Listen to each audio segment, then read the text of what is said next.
think it's really important that the inside-outside exhibition has been brought to the borders, mainly because very often communities, people think, actually that's not an issue here, that happens up in Glasgow, that happens in Edinburgh, Aberdeen, Dundee, wouldn't happen down here.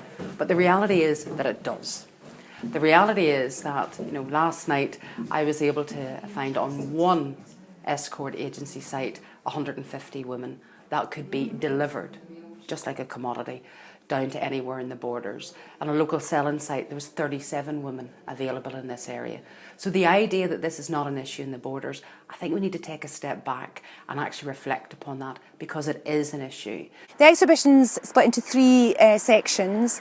The main bulk of the exhibition is the photography project that the women were involved in. And this is 20-odd photographs that actually demonstrates women's experiences and what they want us to know about their experiences.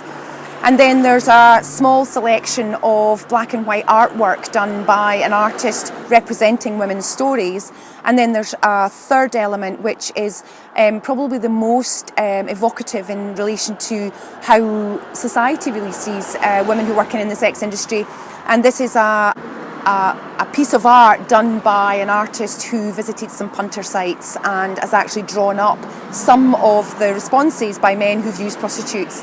And their feelings about that and their thoughts about that. People's reactions are varied. Some people feel very angry.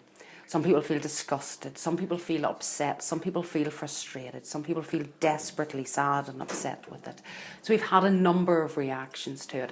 And I think it's important for people to think about why they feel like that whenever they hear the raw, brutal, honest stories and accounts and photographs from women who have lived with this experience. We had a group of women in earlier today down in the borders to see the exhibition. And for a lot of them, they said, I found it really overwhelming, but I am so glad that I had the space and the time to come and spend it with the women in the Inside Outside project.